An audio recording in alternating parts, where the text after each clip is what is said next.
You're listening to Podketeers. Welcome to episode 335 of Podketeers. Happy belated Life Day, everyone. If you don't know what that is, it's okay. We talk about it in this episode. Plus, make sure to check out the blog post at podketeers.com/335 for a video. We talk about some of Josh D'Amaro's comments during his keynote at the IAAPA conference this year and two of this year's Hall of Fame honorees. Plus, we talk about the latest Disney Plus series, Inside Pixar. We also give you an update on our virtual food drive to benefit cast members and workers of the theme park industry. As of this recording, we have reached 23% of our goal. Thank you to everyone that has taken the time to repost to help us spread the word about the food drive. And of course, to those that have donated, you are making a difference in someone's life. We're holding the food drive through Second Harvest Food Bank of Orange County because they're set up so that every dollar you donate provides the equivalent of up to 3 meals for someone. For most of us, $1 won't make a difference, but for someone that needs it, it could be the difference between eating and not eating that day. So help us spread the word about the food drive, share the link with your family and friends, and challenge them to donate at least $1. Together, we can help make a difference this holiday season by bringing a little bit of magic to those that have been laid off or have been furloughed due to the pandemic. For more information and a link to donate, you can go to teamboatwillie.com. It's like Steamboat Willie, but without the S. If you have any questions, please feel free to reach out, and we'll be happy to help as best as we can. If you'd like to join the conversation and talk about anything that we talk about in this episode, please leave a comment over on the blog post at podketeers.com/335 or join us on Instagram, Facebook, or Twitter. Just search for Podketeers. You can also join us on our new Discord server. An invite link is available in the blog post for this episode if you'd like to join us there. And of course, I'd like to take a moment to send a very special shout out and a thank you to the FGP Squad, aka our podcast Fairy Godparents, because it's their monthly support via Patreon that help make these episodes of Podketeers possible. Being part of the FGP Squad family gets you some additional perks, so if you would like more information on what those are and how you can become a part of it, you can get more info by going to podketeers.com/FGP. Once again, a very special thank you to the members of the FGP Squad for their continued support. So that's the intro. It's time to do this podcast thing. Here is episode 335 of Podketeers.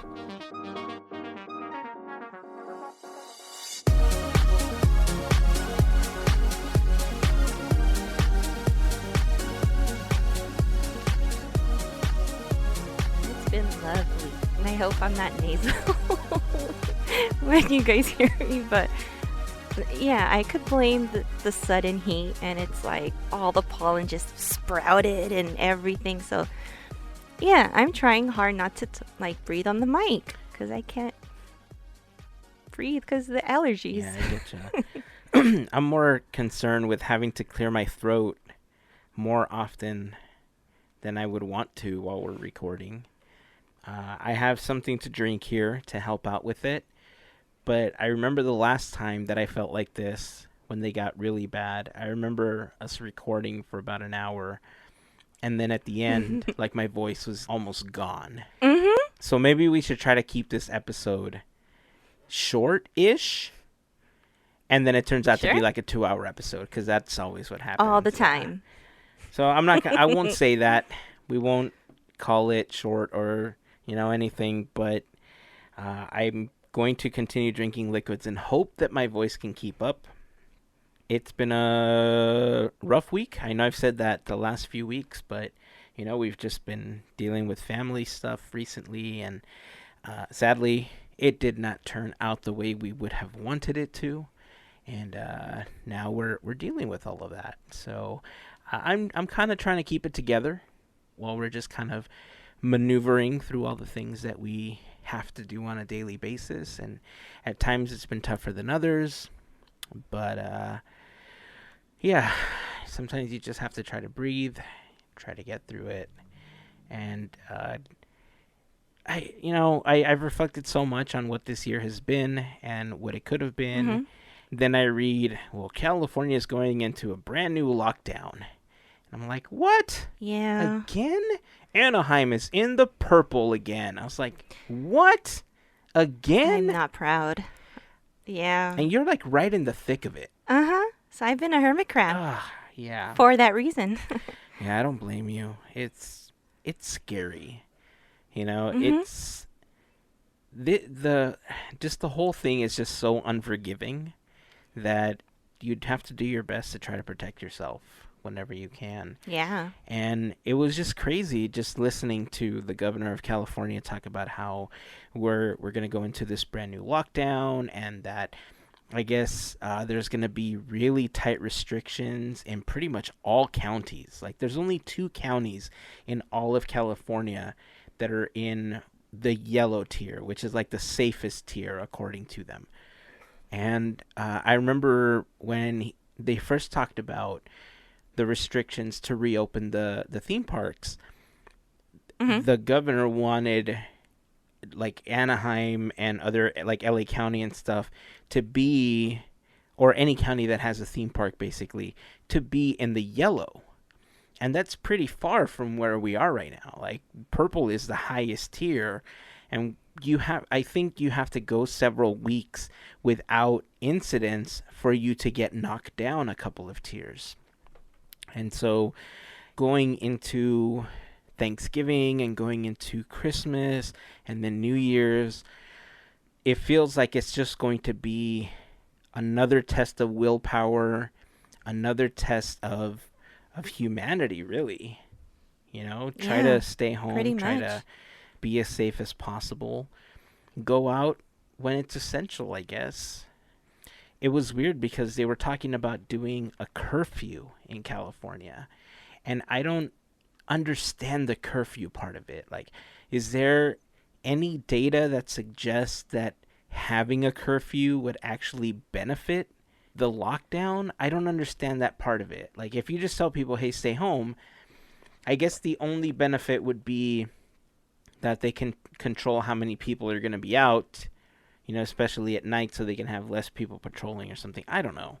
Who knows? But the curfew just seems like it's a little over the top. Like, I understand the lockdown procedures, and I can understand why they want to take that route for that, but the curfew just seems like it's a little too much, at least to me. And look, I'm pretty on board with the whole wear your mask and stay home as much as possible thing, okay? So, like, if I'm like, curfew is kind of like, whoa, that's a lot. I kind of feel like it's a lot. I don't know. Maybe it's just me.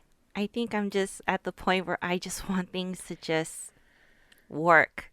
So, you know, whatever it takes. Yeah. We got to just come together and just make this work, because, woo, willpower. On the plus side, there's been a lot of really great news in the last week or so about vaccines and trials and how effective they've been, and one of them being in the 90s, you know, as effective. I forgot what company made it, but it wasn't the Pfizer one. It was a different one that didn't have to be essentially frozen in order to maintain it, so that it maintained its potency. But that's all great news, you know, because the faster we can get to a point where more people have tested it, they have more data, the faster we can get to being able to be around each other and enjoy each other's company again. And I, especially after these last couple weeks, damn, I just, it hit me the hardest these last 2 weeks. And I know it's going to be worse, and I just want it to be over. I want to have a churro, and I want to be able to hug people again, and I want to be able to enjoy myself in a group on Main Street watching the fireworks and seeing the foam soap snow as I'm shedding a tear for Believe in Holiday Magic. With the gingerbread smell. I know. And look, I know I said it in the last episode. I wasn't kidding, okay? This whole Christmas in July thing can totally work. Yeah? I know that there's decorations at Downtown Disney, and they have Christmas trees, and people are posting pictures, and, you know, Buena Vista Street is in the holiday spirit. That's great, Okay, that's fine. Yeah. But we're not going to get the fireworks and, the castle show, and like we're missing all of that. Let's do it in July of next year. As long as I we're, mean, in a better place, let's do Christmas in July. it's totally possible because I remember for a few Friday the 13th, Dun dun dun. they would have the villains come out. And I remember that, for non-official, hey, why not? Why, if they could do that, there's a possibility they could bring Christmas in July. No matter how many times I've said I don't like it, I'm all for it if it brings joy. Yeah. I will be happy for everybody. And look, Disney's always looking for great marketing opportunities, right? Right. This is a yeah. perfect marketing opportunity. They don't even have to credit me for this one. I'm giving this one to them. That's a freebie. That's a freebie, exactly.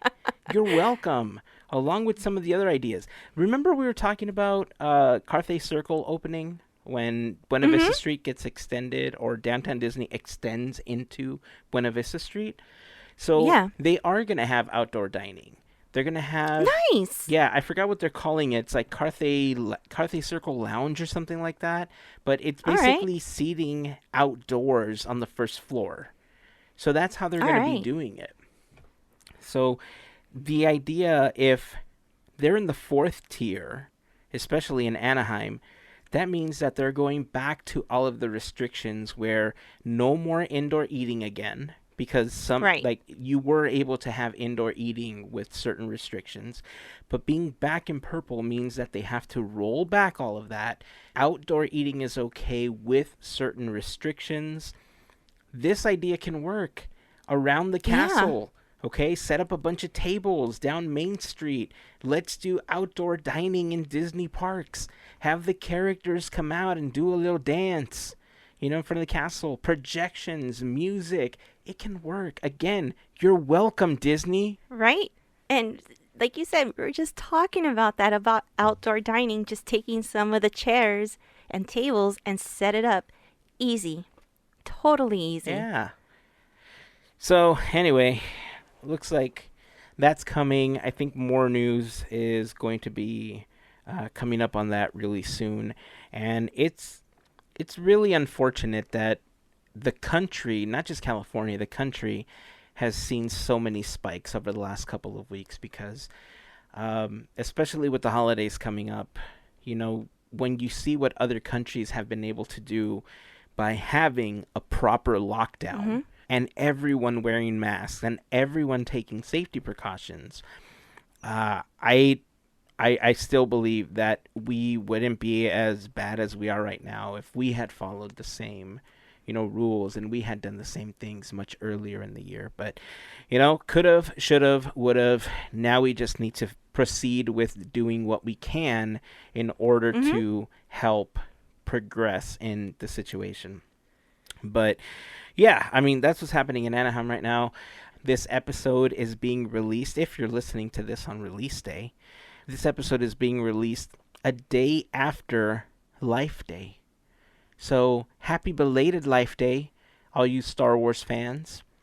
If you're not familiar with Life Day, it's a holiday that Wookiees celebrate in Kashyyyk.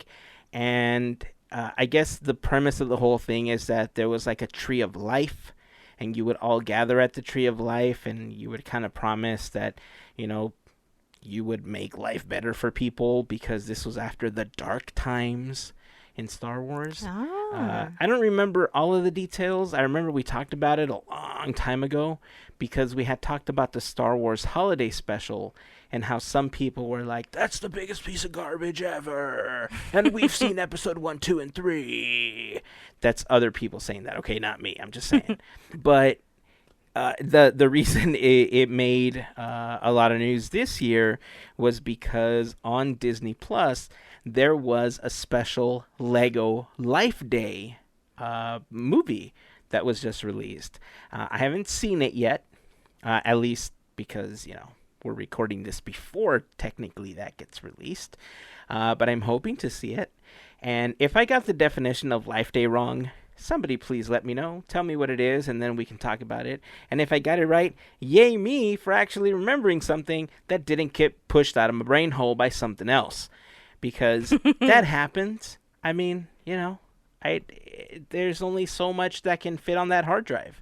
And once that hard drive gets full, data has to get replaced. I can't upgrade my mental hard drive. Or can I? Maybe. Huh. So, okay, I may have sounded like I was a little clueless because I do not know as much about Star Wars, but I have a question. And is there a reason why it is done on that particular day? No. I think it has to do with the day that the original holiday special was released on. I'm not. Yeah, because I don't think they actually reference a day in the holiday special, but I think it's referencing the day that the holiday special was released on.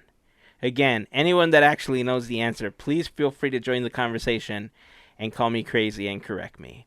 But yeah, that's I think that's what it is. I'm gonna be so appreciative once we get the answer.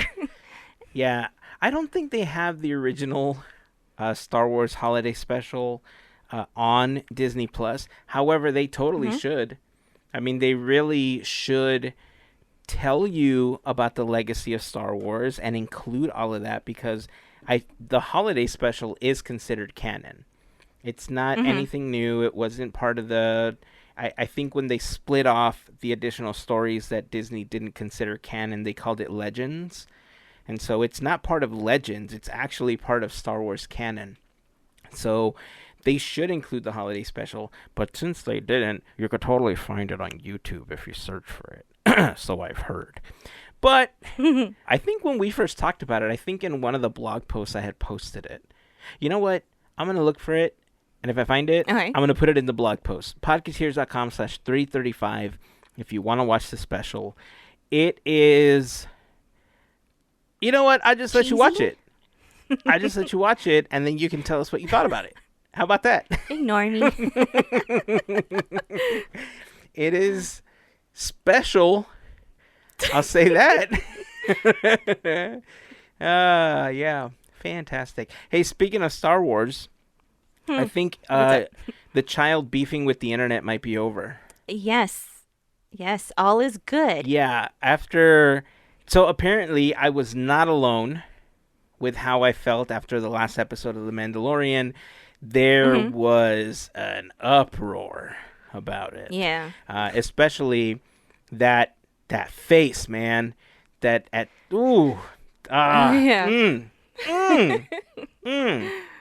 We talked about it before.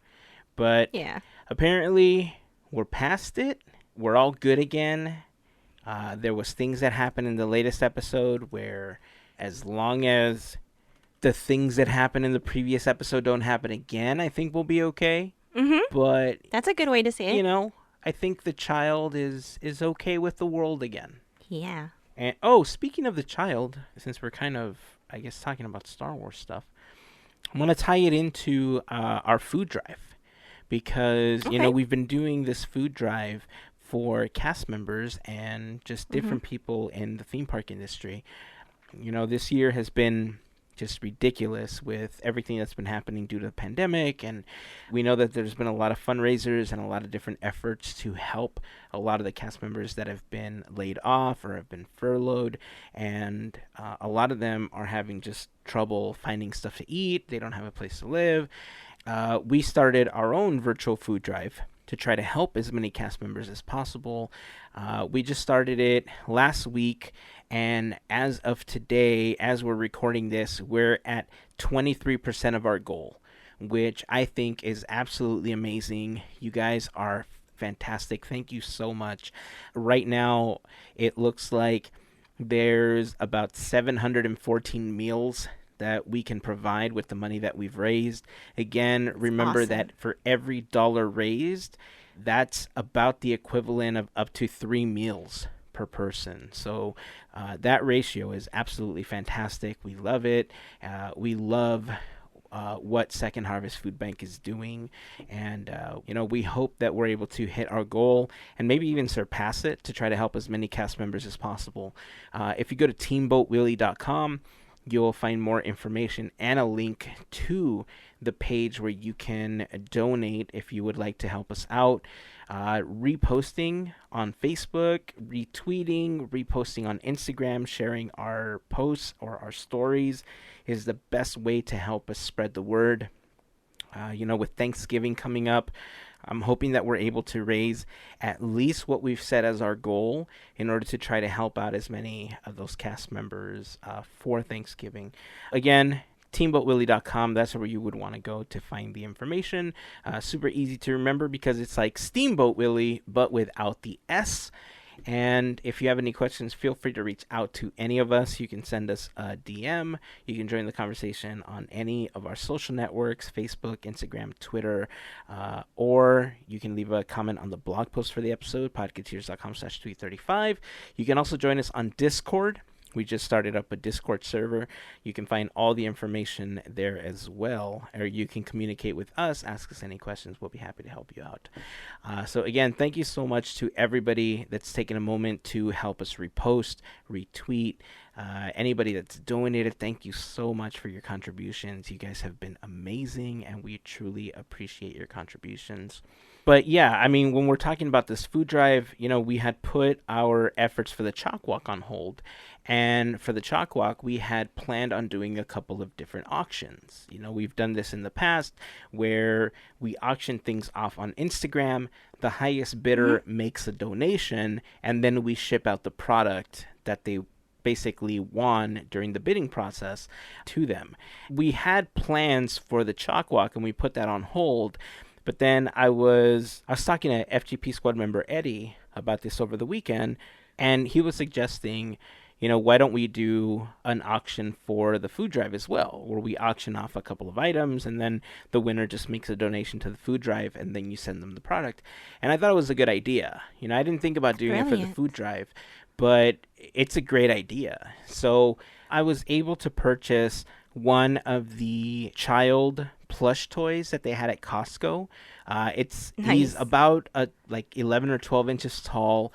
He comes with a little frog and a soup bowl and the little silver ball that he plays with when he's on Mando's ship. And he's got like a Mandalorian necklace on, aside from his little jacket. He's super adorable. Cool. I've posted him a couple of times on my Instagram and the Instagram stories for Podketeers, but I'll post a picture of it later on this week so that you're familiar with it. I'll probably give it a day or two for the episode to be out there so that people can hear it, but then I'll post it, and then I'll post information on when we're going to be doing the auction as well. It'll probably be about a week after this episode airs to give people an opportunity to hear that we're going to have it, for us to post it and promote it so that people know that it's happening. And I'm hoping we can get a good amount of money, donated. And so Eddie, thank you so much for the idea.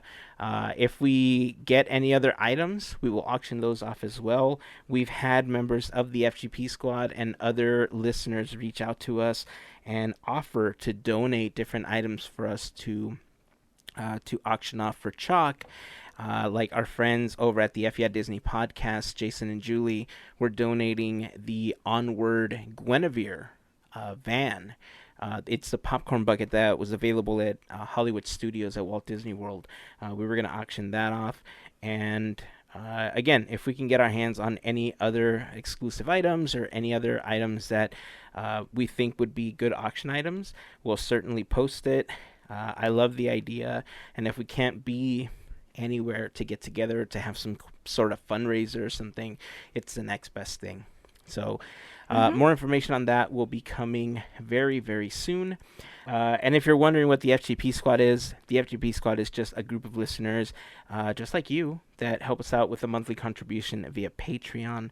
It's their contributions via Patreon that basically help make these episodes of Podketeers possible. If you want more information on how you can become a part of the FGP Squad family, just head on over to podketeers.com/FGP for more information. There you'll find a link to our Patreon, a little info on what the FGP Squad is, a list of members of the FGP Squad, and you hear that, Melissa? Yeah, we have a new member of the FGP Squad family! Yay! So, Carol, thank you so much for joining the FGP Squad family. We're always honored to have new people, join us. Joining the FGP Squad does give you some additional perks. It gives you access to the happy hour calls, special things on the Discord server, additional discounts on Podketeers gear, all that good stuff. So, again, reach out to us if you have any questions.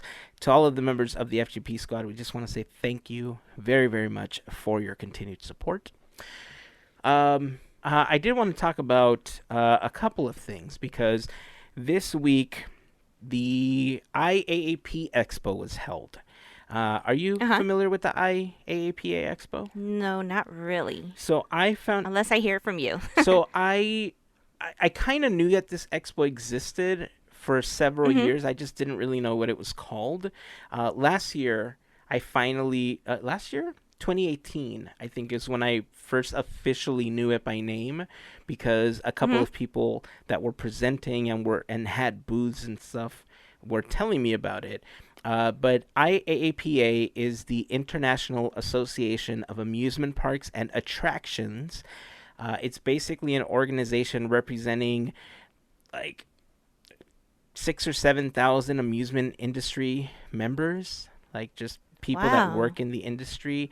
They hold trade shows around the world. They have an annual event in Orlando. You can think of it as like D23 for the people that build the parks. That makes sense. That's kind of what it is.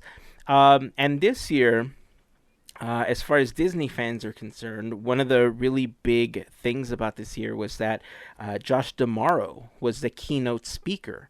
He kicked off the event. It was all virtual, considering that, there's so many restrictions in place. You can't hold these types of events right now.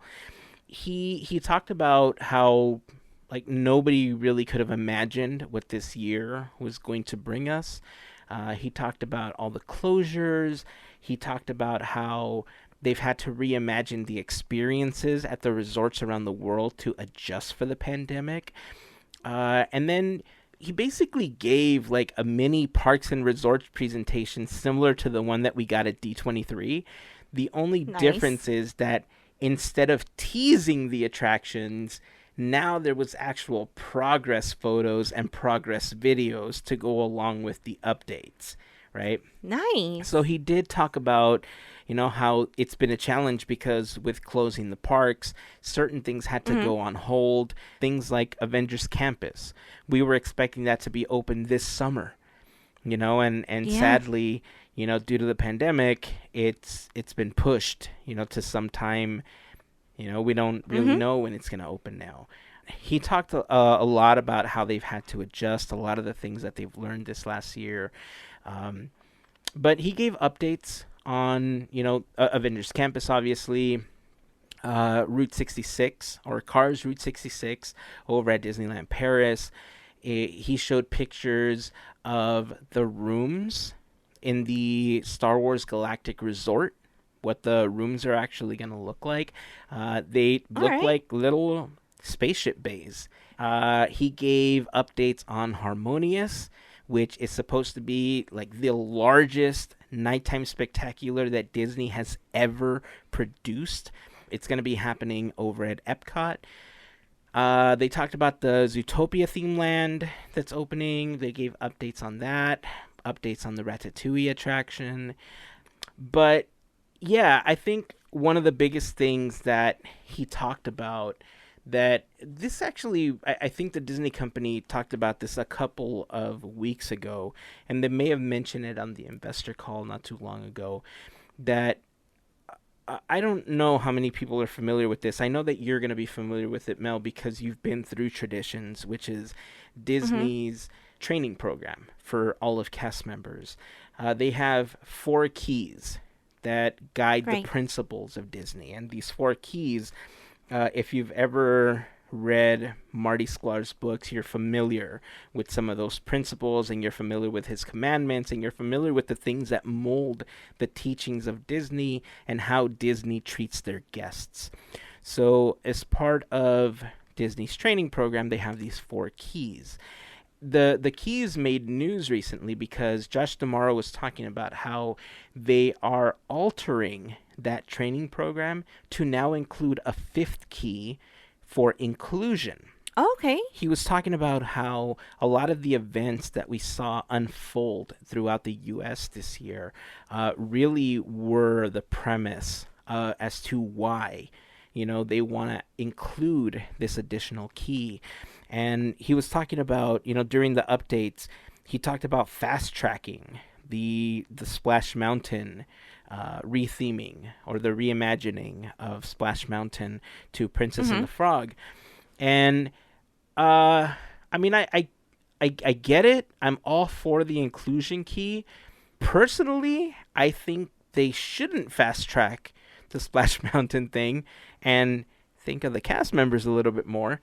But, I understand where they're coming from. This has been a really difficult year for a lot of companies, and I think because of a lot of things that happened mid-year, it opened people's eyes to how a lot of people can be treated and are treated, and how people should be treated, in different avenues, including companies. And so as far as the additional key and the modifications to their training, I'm all for it. I don't know what it's going to entail, but having gone through the training program, they didn't necessarily have anything that was like that already, did they? No, not really. I mean, because you're already going through all that, it's usually just included already in your mind. And I'm kind of tripping out that they added a key. Like, for the longest, it's always been the 4 keys. I actually applaud this. I love it. I love that they added the 5th. Granted what was happening. I love it. I think I get your point too with the term fast tracking Splash Mountain. I think he could have said it a little bit differently. Yeah. Because you're right. The cast members right now, they kind of need that attention more than anything, considering the situation everyone's in. But to know that they've added the 5th key, that's a big step. That's a historic step in Disney history. So, kudos. Yeah, in his speech, he really emphasized. I took some quotes from one of the articles from the IAAPA website where they had talked about his keynote. And he talked about how there's this huge cultural shift happening within the company right now, and how they're working on deepening the relationship with different colleges, like that are historically Black. So I'm guessing that when they bring back the Disney College program, that's something that they want to concentrate on. I don't know about that, so I can't really speak to it, but just some of the quotes that stood out. He said, "When we say to all who come to this happy place, welcome, that means everyone, both cast and guests. And that's the tradition that goes all the way back to Walt Disney himself." He also stated, "We believe that truly inclusive environment is critical to fostering ideas from all people to help us grow, innovate, and create the best stories possible." And this quote stood out to me a lot, and I'll touch on this quote in the next thing that we're going to talk about, but remember this quote. And then the final one is, "In the world that we find ourselves in today, optimism, innovation, and courage, they will ultimately win the day. With the emboldened spirit that comes from the challenges of the COVID crisis, with the hope and optimism that our brand captures even in the toughest of times, let's ask ourselves, why not take our guests to the moon by bringing the moon to our guests? Why not dream as big as possible and challenge the very meaning of the word impossible?" Whenever I hear Josh D'Amaro talk, I think to myself, that's a leader, right? There's a lot of people that are bosses. There's a lot of people that have these titles, but like at his core, Josh D'Amaro's a good dude. If I ever had a chance to meet him again, he probably wouldn't remember me. However, I will say that at last year's Chalk Walk, he was on stage with the ambassadors, and he said hi to us when they acknowledged Steamboat Willie. I'm just gonna say, I'm just saying, but we have it on tape. We do. So I can always show that to him later and just be like, Joshy, look, you were there. I don't know if he likes to be called Joshy, but I don't think Bob Iger likes to be called Bobby, but I call him Bobby anyway. So whenever I hear him talk, I think, he's really good at what he does. He's a very good leader. Yeah. He's the type of person that I feel has the company's best interest at the forefront, but cares about the people that can make those things happen for the company, which seems to be absent from a lot of leadership in a lot of different companies at times. And he just gets it. He's very compassionate.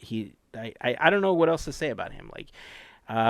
He just gets it, And so now that he's leading Parks and Resorts, I feel optimistic that things will begin to eventually get back to normal, because he even mentioned during his keynote that they do plan on bringing back entertainment that they've had to let go during the pandemic back to the parks. And that was something that we had heard before, but we didn't have any confirmation from Disney.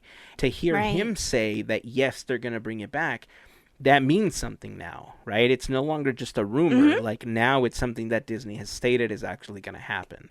So yeah, it was a good keynote to follow. There was a lot of updates about what's happening in the parks. There was pictures. One of the things that he showed was footage of a test run of the new roller coaster, Guardians of the Galaxy Cosmic Rewind.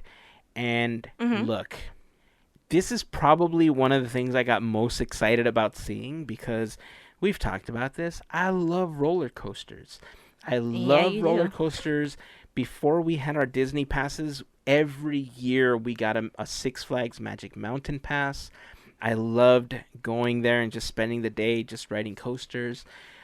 And this just makes me so excited. The new mechanism that they created, which they're calling the Omni Coaster, is inspired obviously by a roller coaster, but at the same time it's also inspired by the Omnimover system that we've seen on attractions like the Haunted Mansion.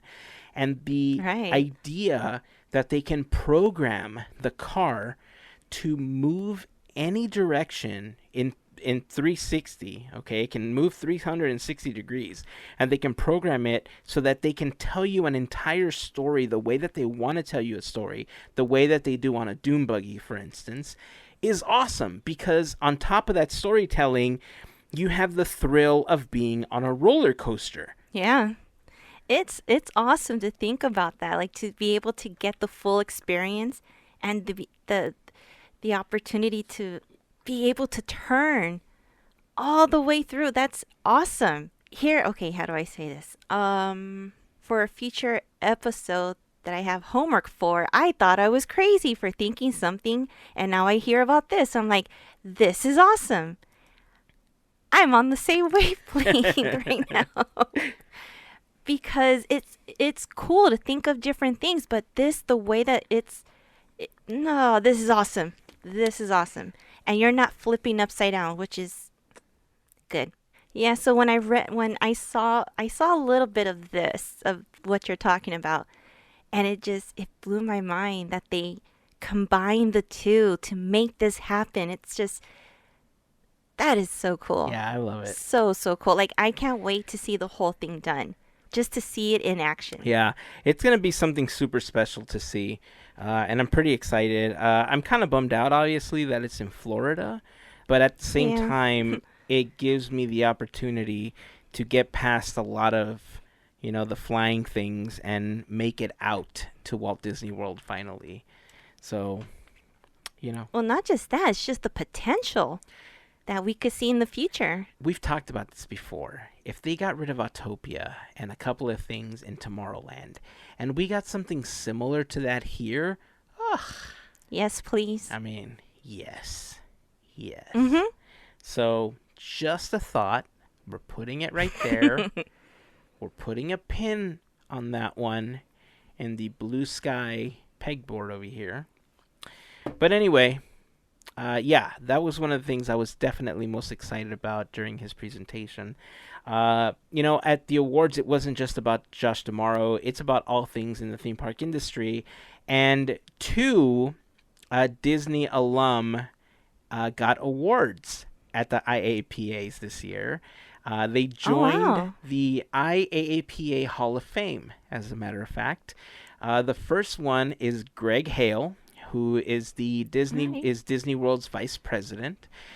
He's been VP of Walt Disney World. He's been chief safety officer of Parks and Resorts since like 2002. Wow. And yeah, I mean, so he's been along for a really long time. But the other person that got an award was Tony Baxter. Well deserved. You know, obviously a very well-known name at Imagineering. He's brought us such gems like Big Thunder Mountain, Star Tours, Journey into Imagination, Figment. I mean, there was just so many things that Indiana Jones. Oh yeah, Indiana Jones. I mean, yeah, I'm sorry I didn't mention it. There's so many things that Tony Baxter's been a part of, and so many things that he's lent his hand to. Splash Mountain is one of the things that he's worked on, and he's even coming back to be an advisor on the retheming of Splash Mountain as it gets the reimagining to Princess and the Frog. So, yeah, it's super cool. Talk about one of those stories that, you know, you start off at the bottom and then you work your way to the top, you know, being an ice cream scooper and working all the way to actually building the magic. That is the dream right there. So congratulations to both Tony Baxter and Greg Hale on their entry into the IAAPA Hall of Fame. It's a super honor. So, you know, one day I'll join them. Yeah, you never know. Tomorrow, I Put declare your name on masking tape right there. I declare I'm now in the Hall of Fame. You know, one joke that Office fans might understand. It's like that episode where Michael Scott is trying to declare bankruptcy, and he just stands in the middle of the room, and he's like, "I declare bankruptcy," and they're like, "That's not how that works. You can't just say it and then it happens." That's exactly what's happening here.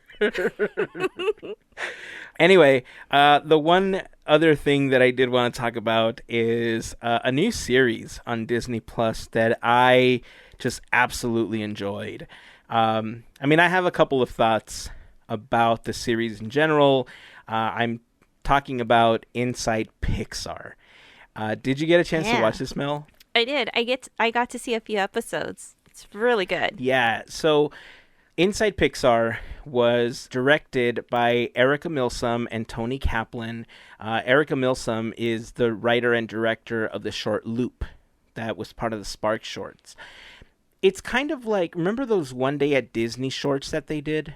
That were like 5 to 8 minutes long, and they were like highlighting different people around the parks and their jobs and stuff like that. Bob Iger has one, and his is like one of the shortest ones. It's kind of like that, but I feel like I enjoyed this one a little bit more because it felt less scripted to me.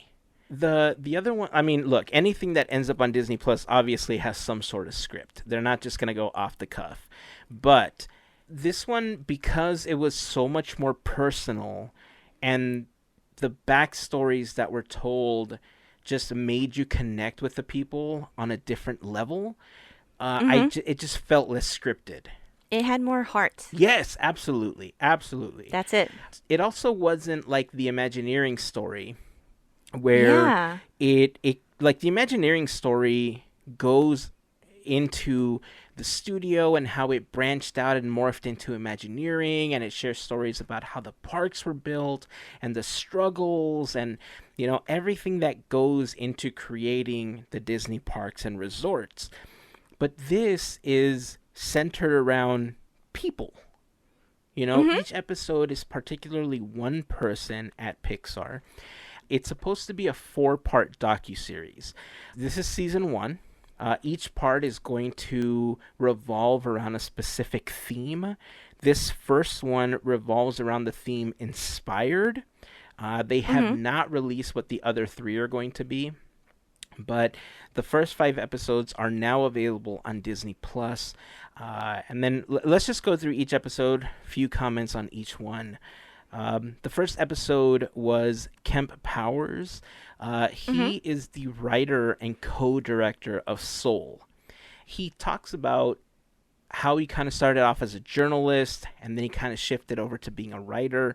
And really, his episode is, I feel like it's really about representation, you know, because as a black man, he talks about the writing process and how there's certain things that happen in the black community that are universal to black communities. You know, they're all different, everybody's different, but there's one particular place and thing that happens that kind of brings everybody together, regardless of your status, regardless of where you are. He talks about the process of pitching that scene to Pete Docter, to the team, and how it eventually ends up in the film. And I thought it was a really interesting look at the whole pitching process and how that came to be in the movie. Yeah, definitely. You get to see a little bit of behind the scenes of how it came to be, which is really cool because you're getting to see how it just comes together, the background. That's what I'm trying to say is like you get to see the background, you get to see the experience.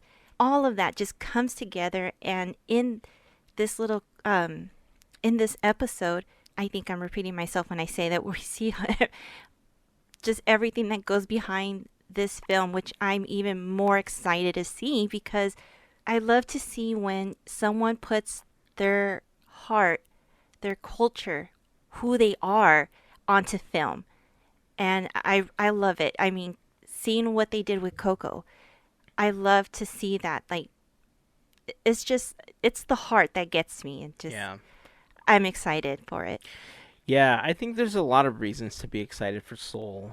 I mean, obviously the collaborative effort that went into creating it, but from a cultural standpoint, you know, we've had like black characters in other movies, but Frozone versus the characters that we're gonna see in Soul, and I mean, no insult to Frozone, right? But I mean, they're totally different. They're in totally different spaces, and the characters in Soul are just gonna be so much more authentic. You know, the dialogue is gonna be more authentic. Something as simple as their hairstyles. Like, hairstyles are such a huge part of that community, and for them to be represented the way that they are in this film, you know, is going to be really great to see. So I was excited about Soul before, but after this, I'm much more excited about it, just like you are. Yeah. But yeah, it was a really good take. The next episode featured Deanna Macy-Lazier. You did a better job than what I would have done. I'm pretty sure I may have mangled her name, but I'm so sorry. She's a character art director, and her episode, I mean, first of all, she presents herself in a way that, you know, she dresses in vintage clothing a lot. You know, that's how she expresses herself. You know, she talks about her own personal wardrobe, how it's inspired things in films, like how it inspired some of the artwork and the costume design for The Incredibles. Her story was about coming into the industry as a woman when very few women were a part of the industry, and how there were points where she may have struggled, like, should I dress like this? Should I not dress like this? And ultimately, she just let herself be herself. And how that has benefited her throughout her career. And there was another part of the story where she talks about how during the creative process, you also have to allow yourself to pivot. When something's just not working, you have to be able to just quickly turn it, into something else. Her story was really good. I enjoyed it as well. I mean, what were your thoughts on this one? Well, we don't really hear a lot of from the women in animation, so this was exciting. Just to have a little bit of like their experience from first coming in here to finding their confidence and then just being themselves, and then this is what's happening, since then. And she's like head held high. It's pretty awesome. Um, I love what she's wearing. It's not for me, but it's awesome to be able to just be like that and just do your thing. And her art, that is really cool. Yeah. I mean, what she showed us, very simple, but the way that it's cut and detailed and styled is like, dang, that's Yeah. really cool. But there was something that really did that I totally understood between the first and the second episode, and it's basically trying to find your way through difficult times, like being able to just be productive. And when she was like drawing and she's like, no, throw it away. No, throw it away. And she just kept going and going. And it just shows the determination. And Yeah. it's something, I mean, we all could relate to that one way or another. So I really appreciated that. And just hearing the struggles, because that's relatable. That is totally relatable. Yeah. That's, and that's only 2 episodes in. Yeah. So it's like, imagine all the other episodes and the amount of goods, the goodness that's going to come out of it. So, yep. Yeah, I think the other message that she really talked about in her episode that I really liked was how inspiration is everywhere. And that's one thing that I've struggled with recently. A lot of the designs that end up on the t-shirts and stuff like that, I have an opportunity to work on them. And sometimes it's difficult, with so many Yeah. things in your head and so many things that you deal with. Sometimes it's hard to clear your head.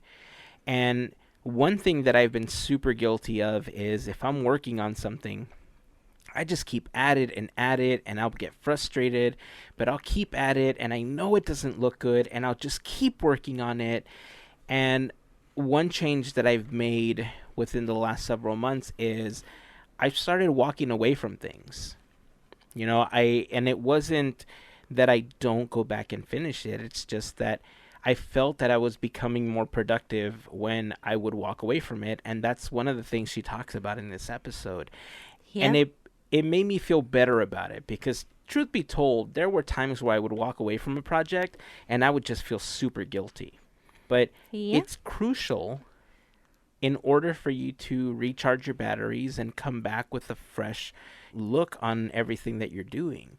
So I really enjoyed this episode a lot too. I think the overall messages that she conveyed were really poignant, especially to anyone that's in the arts, especially, but it really works for anybody. You don't have to be an Yeah. artist to be able to follow that advice. So yeah. So the next episode was Stephen Hunter, the writer of the Spark short Out. Out is a very special short for Pixar because it's the first official LGBTQ film produced by the studio. He essentially goes through the story of how his life experiences ended up inspiring what Out became, all of his struggles, and how he pivoted all of that into the creation of this film. Pretty much another story of just heart, just trying to find himself, trying to bring that story out. And this one was really sweet because he actually talks more about himself so that you could connect to the film a little bit more because it's based on him. Yeah. It was definitely a really great story. And this is another one that, like we mentioned with the Kemp Powers short, it's about representation, right? Mm-hmm. It's about somebody being able to see something like that when you're young and not feeling isolated from the world and feeling like, hey, there's others like me. I'm not alone in this world. There are others that feel the way that I do and that do the things that I do. So yeah, I think this was a really inspirational one. I think it was good to include it. The next one was Jessica Height. And Jessica is a script supervisor at Pixar. Hers was really interesting because she talks about this award that she gets while at Pixar, and she goes into talking about what the award is for. And she basically is an advocate for gender balance in Pixar films and basically in films in general. And so she Mm-hmm. helps develop this tool that tracks that. And the whole episode is basically talking about the tool, what it does, how it's used. I thought it was a really good way. Actually, I'm going to reserve that for once we're done. I want to hear what you thought about this one before I continue. Well, I didn't get to see this one or the next one, but I'm very curious. Ah, I'm very okay. curious about this. I am. After seeing the three, I want to see like all of them. Okay. Yeah. All right. So I'll briefly give you what the last one is about, and then I'll kind of wrap Okay. up the whole thing. So the final episode in this particular collection is the episode for Dan Scanlon, who is the director and the writer of Onward. And so Mm-hmm. he goes through the process of talking about what it was like working on another film, being offered the opportunity to create your own film, and what it's like to come up with an idea. He talks about how he came up with the idea, what inspired it, and the process, right? So this one, it was really great to see. I love what inspired it. I love how he talked about it. Overall, I have to say that this first collection, and I want to say, and I want to choose my words wisely here because, first of all, I've never worked at Pixar. So I can only talk about what I've read. I can only talk about what we've heard about, Right. working there and the culture. But, when John Lasseter exited the company, there was a lot of talk and there was a lot of articles written about how a lot of people were stepping forward about the toxic culture at Pixar. And as an outsider watching these films, you always think to yourself, like, there can't be anything wrong. Look at the great stuff that they're producing. But Pixar is just like any other place, right? It's a company, Mm-hmm. and we've seen this with Disney.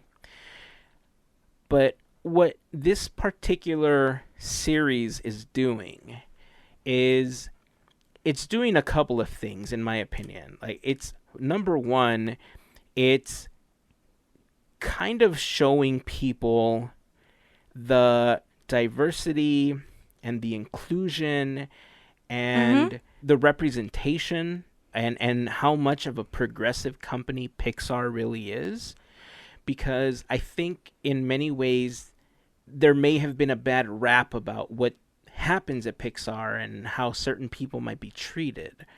But I think this collection was chosen in such a way that, one, it counters that argument, and two, it does show you how progressive Pixar is by showing Yep. you the types of people, the types of projects, and the difference that they're making not only in the company, but how the differences go into the outside world, especially when it comes to things like representation with like Mm-hmm. Soul with the Kent Powers one, or Steve Hunter's episode, for Out. Mm-hmm. So I don't want to say that this is a total marketing piece about Pixar and trying to like clean up their image, because I don't think it is that. But I do think that it's Pixar's way of showing how Growth. inclusive they are And Mm-hmm. like I said, how much of a progressive company they are, and how it is a really great place to work, and how collaboration is the key to everything that they do. And Well said. under that premise, I am so excited to see the other collections that they're gonna release. Same here. I ended these, and Mm-hmm. I just want to see the other ones. Like, I want a sneak peek. I don't even care if I go watch them at Pixar. They could just send me a USB drive with all of them, and I'll send it back. I'm fine with that. Yeah. A one-time link. A time link. I don't care. That's how they do screeners now for movies. They send you a link and Yeah. it's timed. They could do the same thing with this one. So, yeah, I mean, if you've had an opportunity to watch Inside Pixar, join the conversation. I'd love to hear what you guys thought about it. In general, again, I loved it. I'm glad that this is out there. It is different than the Imagineering story. It's also different than what's the Frozen one that they did? Into the Unknown, the Frozen 2 story, the behind the scenes that they did for Frozen. That's another docu-series that they did. Mm-hmm. But this is different because it's focusing on the people, like One Day at Disney. But I hate to say it, it seems more genuine than the One Day at Disney. Maybe those are the wrong words, but it's how it came off to me. It's a different perspective. Yeah, definitely. I think that's what it is. Like, all of these shows are giving us different sides and different looks and views and just different things. So it's fun. Yeah. It's been fun. All right. Well, I think that's what we're going to wrap it on. So, again, if you have any thoughts on anything that we talked about in the episode, feel free to join the conversation over on Facebook, Instagram, or Twitter. You can also join us on Discord. We'd love to have you there. If you had a specific episode that you really enjoyed from Inside Pixar, or you had thoughts on the entire series, again, let us know what you thought. We'll share your thoughts in an upcoming episode. But again, overall, I'm just looking forward to the ones that are coming. I really enjoyed this one, and I cannot wait for more. And then finally, before we wrap up, again, make sure that you head over to teamboatwilly.com if you want to help us out with our virtual food drive to help out cast members that currently need it. We're going through Second Harvest Food Bank in Orange County. Every dollar that we raise, that's about the equivalent of up to 3 meals per person. So we absolutely love what they are doing. If you can help us out, teamboatwilly.com is where you'll find the link to our donation page. And if you can't give any money, please help us out by retweeting, reposting, whatever you can. It's super helpful. Again, this is just our way of trying to provide a little bit of magic to all of the cast members that have provided so much magic for us in the past. So with that, until next time, keep dreaming, keep moving forward, and always remember to pass on the magic. Have a fantastic week, everyone. Bye.